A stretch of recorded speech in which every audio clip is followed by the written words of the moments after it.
welcome to RamsCentre, the source for all your Ryerson Rams highlights from the weekend that was.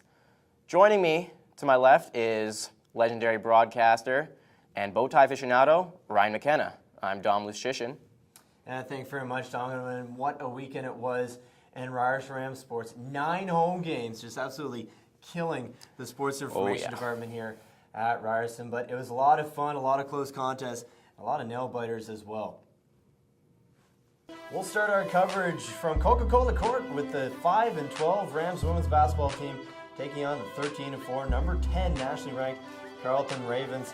Ryan Nunez, she dropped 29 on Friday night against Ottawa in the loss, but was on her game early, nailing a shot from beyond the arc.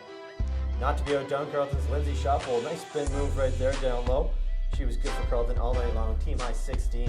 But then, it's the defense stepping up for Ryerson, forcing 24 Carleton turnovers in the game. And here's 2 of Nunez's points on the night. Rams led 34-24 at recess. Picking up in the third quarter, Kanika Giles, a strong point all season for the Rams, hits a contested 3. But then Carleton would battle back, going down low, and a 7-0 run in the third. Leading scorer Elizabeth Roach, she started to heat up in the fourth, making a nice drive to the hoop, tossing it up and putting it down. But with under 5 to go, it's Annie Sokoloff. She nails a pair of jumpers, while Julia Robertson, she made a 6-spin move to chip in on the scoring as well.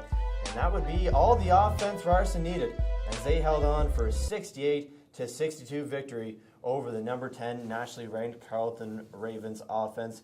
Kanika Giles led the way for Ryerson offensively, putting up 23 points and 9 boards, while Nunez put up 21. Her play this week earned her not only Ryerson's Female Athlete of the Week honors, but also OUA Female Athlete of the Week as well. The women's basketball team traveled to Algoma on Friday night and then faced Laurentian on Saturday.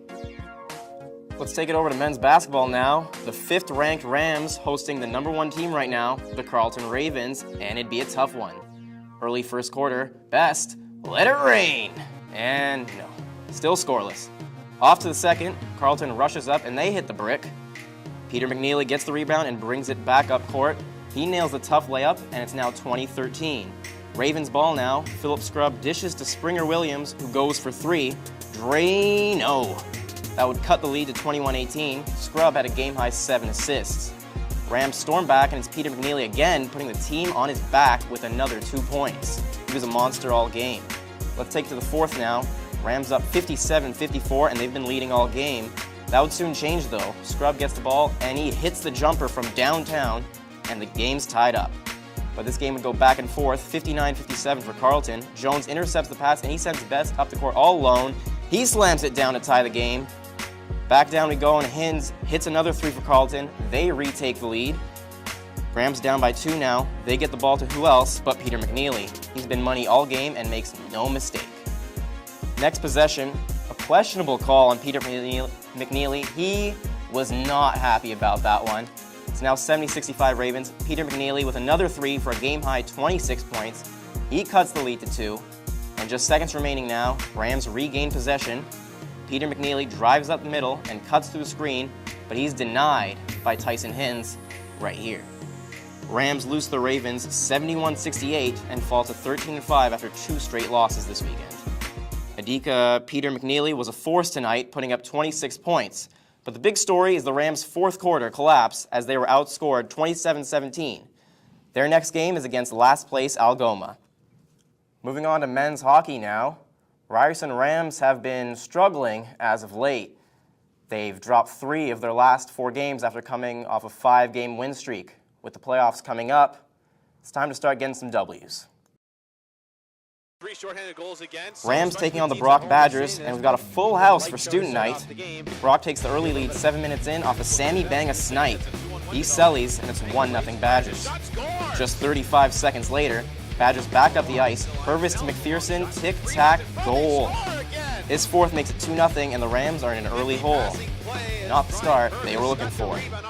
Take the second, early Brock power play. Cross-ice pass to Abercrombie, and he makes no mistake. He's been unreal all season for Brock. 3-0 Badgers. Just a minute later, McPherson takes an obvious slashing call. On the ensuing power play, Gallant redirects a shot from Wilmot, his 8th, and just like that, the Rams cut the lead to 2. Still in the second, now 4-1 Badgers. Wise with a nasty move, but he can't beat Cormier. He'd have his revenge though. Just minutes later, he buries a feed from Alberga for his 20th in just 22 games. Wise is second in the league in goals, and the crowd is loving it. To the third we go. Rams win the draw, but lose the puck, and Radnjanovic makes a nifty move to make it 5-2 with just under 15 left. But the Rams would come storming back. Fraze intercepts the puck and feeds it to Alberga, who cashes in on his 18th. Rams again down by 2. 2 minutes later, Banga takes a holding the stick penalty. Rams power play, and they're 5th in the league in that department. This one goes just fine. Point shot from McPherson. Fine gets the rebound and slides it under the pad of Cormier to make 5-4 with just 7 minutes left. The Rams start pressing harder, but Real Cormier, he came to play. Rams had 39 shots on goal and 17 in the third. Cormier was solid all night. Rams didn't have an answer. But then, with just minutes remaining, Off the shoulder of Cormier. Oh, what a save by Cormier! Cormier makes an unbelievable stop on Alberga to save the game. Badgers take it 5-4 over the Rams. Definitely wasn't Passingham's night. He stopped only 23 of the 28 shots he faced. Alberga, with 3 points, moves him into a tie for both the team and league lead with Jamie Wise. Rams trying to bounce back from Thursday's loss as they hit Mattamy home ice Saturday afternoon against crosstown rivals, the York Lions. Rams got on the board early as Dean Wilmot, arguably the best flow on the team, he scored his first of the season shorthanded to make it 1-0. How about a little bit of rough stuff here as well? Rams grinder Daniel Lombardi takes out Lions goaltender Andrew Perugini on the rush. Does 2 for goaltender interference. Perugini though staying in the game. Halfway through the period now, York would tie things up as Michael Santini would pot his first of 3 on the night. York captain Jesse Messier would take advantage of a turnover. Not sponsored by Lay's. And just like that, it's 2-1. Back the other way. Fast forward to the second period. Now 2-2. Santini will squeak one by from the blue line. York retaking the lead, but Ryerson, they'd storm right back. Michael Fine would put home a rebound on the power play. Rams lead 4-3 after 2. York out in the third period. Mike Lombardi would score twice in 24 seconds. This one after a nice save by Passingham. But things got a little bit heated as of late as well. Daniel Lombardi for the Rams. Yes, his brother Mike is on York. He received a handful of penalties, 24 on the night. Even Mike Tolman, J-Rock, the equipment manager, he got the old E-Ho. Empty net goal by Jordan Forfar. Less than a minute left. It pretty much sealed the deal for the Rams' fate. Biggest phrase would have the empty netter for the Rams, but it was too little too late. The Rams lose to the York Lions 7-5. With the loss, Larson has now lost 5 of 6 and has flipped into the tie with Windsor for third place in the LUA West. York's just 2 points behind them in the 5th spot. With Passingham made 32 saves in the loss, while the Rams power play is now going at 26.1%. They're going to be back in action against last place Laurier on Saturday. While we're at it, let's take a look at women's hockey action over the weekend. It was a rough weekend on the road for the Rams women's hockey team, losing both their games to Western and Windsor. Game 1 saw Captain Nella Burdette put home her 4th goal of the season. The Rams lost 4-1. Alex Armstrong, she continues her great rookie season, and that's stopping 38 pucks in the loss. Game 2 was a tough one for the Rams as well. They were shut out against the Windsor Lancers 5-0. Emma Crawley, fellow East Coaster, mine a great gal. She was in net. So the Rams close out their season Saturday at home when they take on the Queens Gills. The Rams women's volleyball team, well, they aren't quite as solid as they were last season, or at least they haven't caught as many people by surprise, but they're still putting up some wins. And head coach Dustin Reed, after a loss on Saturday against Ottawa, they had to turn things around, and they had a good test at home on senior night against the Brock Badgers.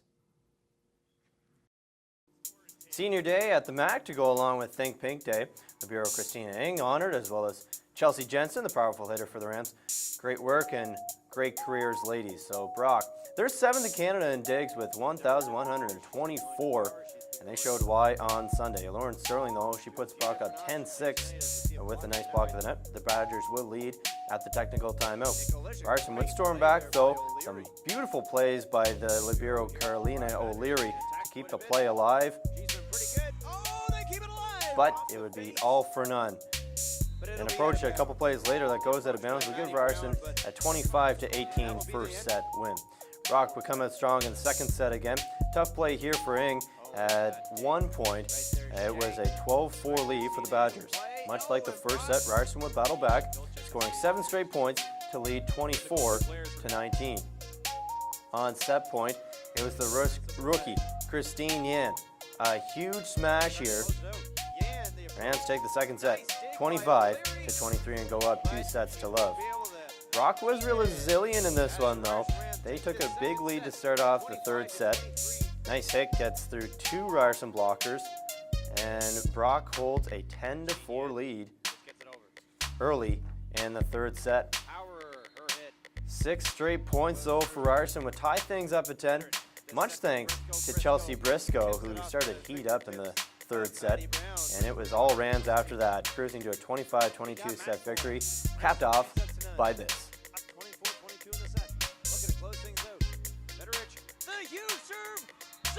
The Rams would take this one in straight sets and move to 12-5 on the season with the win, keeping hold of the last playoff spot in the OUA East. A win this weekend, either against RMC or Queens, should secure them a playoff spot and maybe even a potential downtown rivalry matchup in the playoffs against first place Toronto. Bring it back a day to Saturday with Ryerson. They're playing their 4th straight game at home, taking on number 7 nationally ranked Waterloo Warriors. How about Robert Wojcik this year? 4th best hitter in the OUA, just a dominant presence for Ryerson. He's got a nice kill right here. Ryerson leads 5-0. Rams dominated the first set throughout. A James Evans tip at the net would not go over, and they take the first set 25-18. Second set was a little tougher for the Rams. Newest addition to the team, Lucas Coleman, big block to tie things up at 18. Rams would go on to lose the second 25-22. Tied at 1 set apiece, Waterloo failed to finish things off in the third set, ahead by 3 late, and it would be Jeff Ardren, another rookie. Nice block, and it's a 1-point game. Waterloo would avoid the meltdown in the set. Jordan McConkey's block gives them a 26-24 set victory and a 2-1 set lead. Coleman would stay hot in the 4th set, one of his 17 kills on the afternoon. Rams would take the 4th set 25-17. We're going to 5. Waterloo's Alex Poldman error gives Ryerson a 7-6 lead, but Waterloo showing why they're nationally ranked. James Evans with a nice block here to give Waterloo a 15-8 set victory. Rams lose this one 3-2. Wojcik leading the way here with 18 kills. Coleman close behind with 17 of his own. A real close one here against the powerhouse Warriors team, who have lost only 3 games all season. On to the next game, Rams hosting the Guelph Griffins. Before the game, they honored Stefan Ristich and Robert Earl. It's their last home game as Rams, and they're hoping to make it memorable. First set, and Patrick Strzalkowski serves it out of bounds, an easy point early on. Next serve staves inbounds. Rams set it up, but the spike gets blocked by Cressman. Guelph ties it at 3. Rams up again by 1. They move it back and forth with the Warriors before setting up Coleman for the kill as he thunders it down. Now tied at 14, Reardon serves. Griffins set it up and hit a block by Wojcik and Ardren that spins the ball out. Guelph takes the lead. The set was close, continuing back and forth. Guelph sends the ball again towards a block that goes out. They tie it up. And with the game tied at 24, Guelph hits into a block by Ofoa and Agnostopoulos. This one stays inbounds, and the Rams win the set. On to the second set now. Guelph hammers it into the net before setting up Cressman. He places the ball perfectly for the point. Rams now up 17-12. Ardren blocks a kill, and then his teammates set him up for a kill of his own to extend the lead. Guelph comes back though. It's now 24-22 Rams, 2 rally. Griffins get a huge dig and send it back over to Ristich. Rams set up Jordan, but he hits it out. Rams at set point now. Guelph sets it up for Mark Wilson. He hits it out, and Ryerson takes a commanding 2-0 set lead. The final set just wasn't as close. The Rams were dominant after 2 tight sets with the Griffins. Wojcik with the kill here. Now, 10-8 Rams. Cressman goes for the long save, but that ball is as gone as Guelph's chances to win this one. 24-17 now. Rams need just 1 more point to win it. Whitley sets up Reardon for the kill, and the game. Rams take 3 straight sets and improve to 11-7 on the season. Robert Wojcik again had a huge game for the Rams, putting up 14 kills on his own. Brandon Jordan added 7. Ryerson's next game is against last place RMC, who have not won a game this season. Rams fencing team in action over the weekend for the OUA Championships at McMaster. Sébastien Dubois-Didcock had a heck of a weekend winning gold in épée. His team won silver in the tournament, and overall, Ryerson plays 4th. It's a great finish by Ryerson fencing. I can't imagine stabbing people with swords. I couldn't do it. My mom told me not to run through the house with scissors, so just can't fathom it. It's a huge weekend for Rams sports. Big amount of games. That means there were some huge plays, and it was tough to pick just one. So we made our content producer Steve do it. This is the play of the week. Back to men's basketball, and we just got to give it to the best. Aaron Best tied the game with this monstrous dunk. Let's watch that one again in slow-mo. Best runs up the court and just throws it down for the RamsCentre play of the week. Hey, attaboy, producers or content producers, Steve. That's a good one. Yep, that was a thunderous dunk by Aaron Best. They've got a big weekend coming up for them. Algoma and Laurentian hoping to keep that momentum going from Carleton this weekend. But crazy week, Dom. Oh yeah, it was. Got a slightly less packed show next week. Just 2 home games on the schedule. But you're going to want to keep it locked down here at RamsCentre for all your highlight needs. Yes, RyersonRams.ca, your source for all Rams information, digital contact previews, game recaps. You got it. You can find it on RyersonRams.ca. That's it for the first ever episode of RamsCentre. I'm Luszcyszyn. That's Ryan McKenna.